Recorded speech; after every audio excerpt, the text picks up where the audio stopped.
Wanna be the person that you call up when you're down. Wanna be the first who knows all of your deepest secrets. Can I be the one who wakes you up before you missed your ride? Cause I wanna be close to you, and I wanna show you something new. You gotta know, every day I got your back, yeah, you can count on me for that. Salut à tous, on se retrouve ici à Panarachel, à côté du lac Atitlan au Guatemala. Aujourd'hui, vidéo assez particulière puisqu'on va pas parler directement de voyage, mais on va parler d'une autre passion que j'ai et qui me tient vraiment à cœur, c'est le football. Le football, c'est un sport auquel je joue depuis que je suis tout petit, tout simplement. Donc vraiment, c'est quelque chose qui fait partie de ma vie. Et aujourd'hui, ce que j'aimerais vous faire découvrir, c'est le monde du football ici au Guatemala. Voilà, il y a bientôt 2 semaines, j'ai trouvé une équipe ici que je suis allé chercher par moi-même. En fait, j'avais vu un match qui était en train de se jouer et je suis tout simplement allé demander pour savoir si c'était possible de jouer. Et aujourd'hui, je vais jouer mon 2e match sur le stade du village. Donc c'est vraiment un beau terrain en herbe, etc. Le premier match, on avait joué sur un terrain en terre. Là, on va jouer sur un beau gazon. Donc ça va être très sympathique, je pense. Faut savoir que le Guatemala, c'est pas forcément une nation du football. Elle est seulement classée 127e au classement FIFA, pendant que par exemple la France est classée 2e. Mais on va pas faire cette comparaison, ce serait totalement insensé. Enfin bref, tout ça pour vous dire que moi en France, j'avais à peu près un niveau R3. Donc c'est à peu près moyen, donc je joue dans le club de Vitry-les-Reims d'ailleurs. Je les salue au passage, dans une période de Covid où en France c'est impossible de faire des sports co, ou en tout cas il y a beaucoup de restrictions. Et bien là aujourd'hui je vais jouer avec l'équipe d'Independiente qui est dans un championnat. En fait ici le championnat Panarachel, il y a 2 poules de 6 équipes. Chaque équipe va rencontrer les autres un match et les 4 premières équipes de des 2 poules vont se qualifier pour des quarts de finale, et ensuite il va y avoir quart de finale, demi-finale, finale, et celui qui va aller jusqu'au bout de cette mini compétition va avoir l'honneur entre guillemets de représenter Panarachel au tournoi intermunicipal tout simplement. Je vous propose d'aller découvrir tout ça et de vous faire vivre le match. C'est parti. Avant de commencer ce match, je dois vous dire que nous on était premiers, qu'on allait jouer contre Purificadora Ixchel qui était 3e à 2 points derrière nous. Donc vraiment cette partie elle est très importante pour la suite de la saison.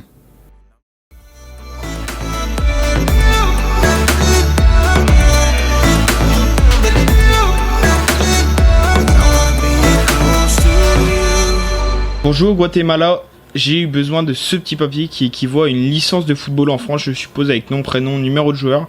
Ils me l'ont délivré très rapidement, j'ai pas payé un seul centime et j'ai pas eu besoin de faire de visite médicale comme vous pouvez l'imaginer. Avant même que le match commence, ils se sont rassemblés pour faire ce que je pensais être un cri de guerre comme on a l'habitude de faire en France. Au final, quand je suis arrivé au milieu de ce cercle, ils étaient tous en train de faire des prières à voix haute, chacun de leur côté. Donc voilà, moi j'étais au milieu de tout ça sans savoir trop quoi faire avant le début du match. Avant que commence le match, il faut que je vous dise que mon équipe donc d'Independiente jouait avec un maillot vert et bleu, donc plutôt immonde. Et mon coach il a décidé de me mettre en pointe avec le numéro 9. Et donc on jouait dans un 4-4-2 pour ceux qui s'y connaissent un peu plus, avec 2 attaquants, et je faisais partie de ces 2 attaquants. Je vais pas vous mentir, au début du match, je me suis assez rapidement rendu compte que au niveau technique, c'était pas incroyable. C'est-à-dire qu'il y avait des coéquipiers qui faisaient pas des passes dans les pieds. Ça jouait très vertical, même de l'autre côté pour l'autre équipe. Mais par chance, on a obtenu un penalty assez rapidement dans la rencontre. Et du coup, je me suis chargé de le tirer pour ouvrir le score, tout simplement.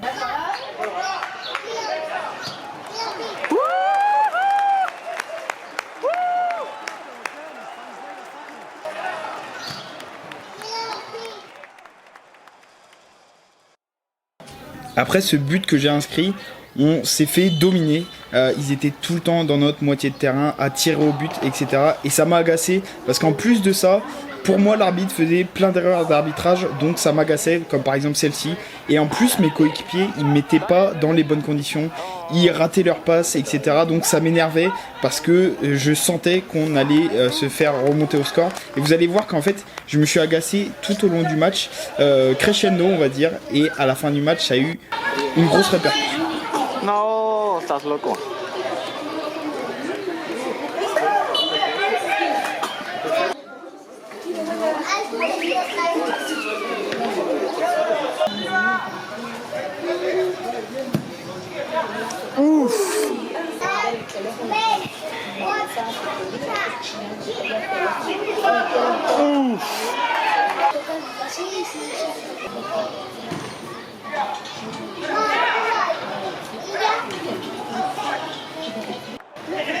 No hay, profe, se está tirando.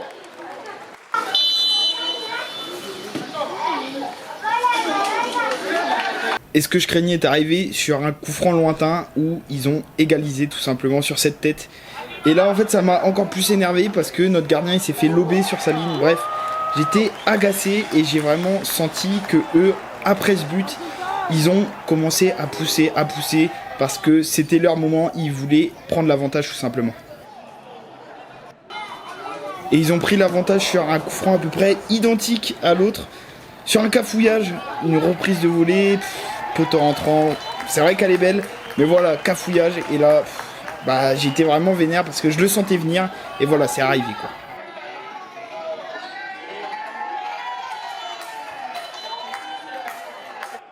Après qu'ils aient repris l'avantage, on n'a pas baissé les bras, mais on s'est créé des occasions, et notamment celui qui partageait le front de l'attaque avec moi, le numéro 12, s'est créé plusieurs occasions qu'il n'a pas réussi à convertir en but par manque de technique, je dirais. Mais en tout cas, il était présent souvent au bon moment. Il faisait souvent les bons crochets, mais dans la finition, c'était pas vraiment ça.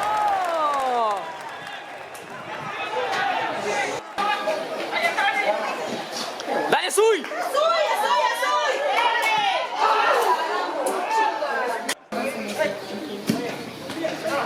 Solo, papa.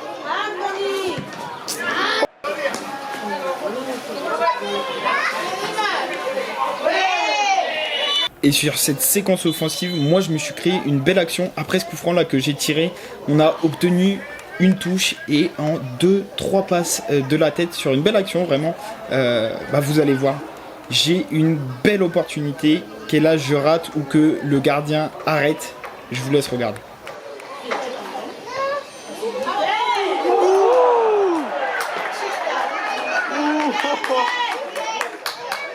Oh, qué buena.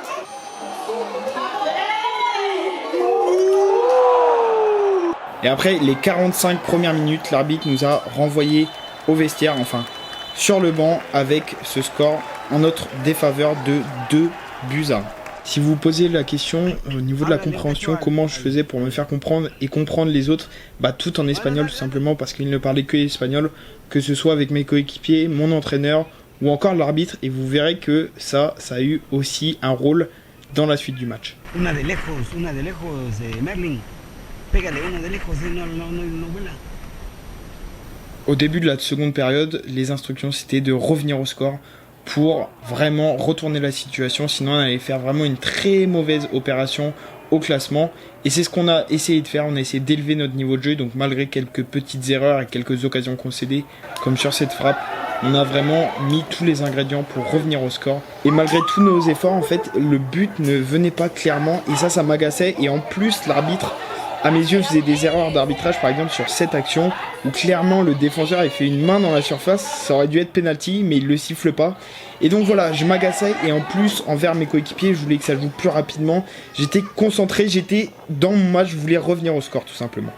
Quelques minutes après cette action litigieuse dans la surface de réparation, on égalise 2-2 sur une balle qui me revient juste à l'entrée de la surface. Je la contrôle, je mets une reprise de volée, j'égalise, donc doublé. Mais on en voulait plus et c'est pour ça qu'on a poussé pour aller chercher cette victoire.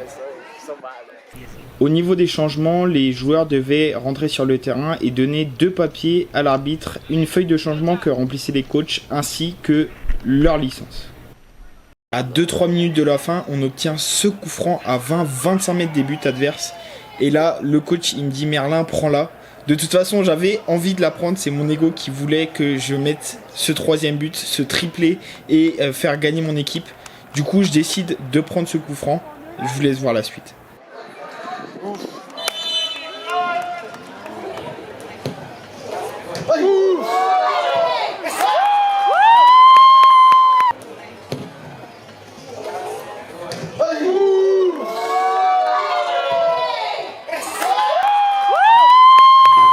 Et après qu'on ait pris l'avantage, qu'on ait mis ce but du 3-2, il restait quelques minutes, je dirais, le temps additionnel.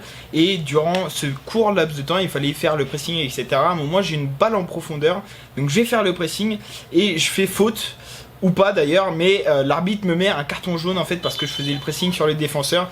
Et là en fait il y a toute la frustration du match qui sort, j'explose complètement et je commence à lui dire des mots pas très sympathiques en français, donc il comprenait rien, mais en fait comme il a vu que je m'étais complètement emporté, il m'a mis un carton rouge directement et peut-être 2-3 minutes après il a mis un carton rouge, il a expulsé notre capitaine, donc c'était vraiment une fin de match très tendu, mais ça nous a permis de garder ce résultat et de faire la bonne opération au classement. D'ailleurs je vous propose de voir l'interview d'après-match de notre capitaine.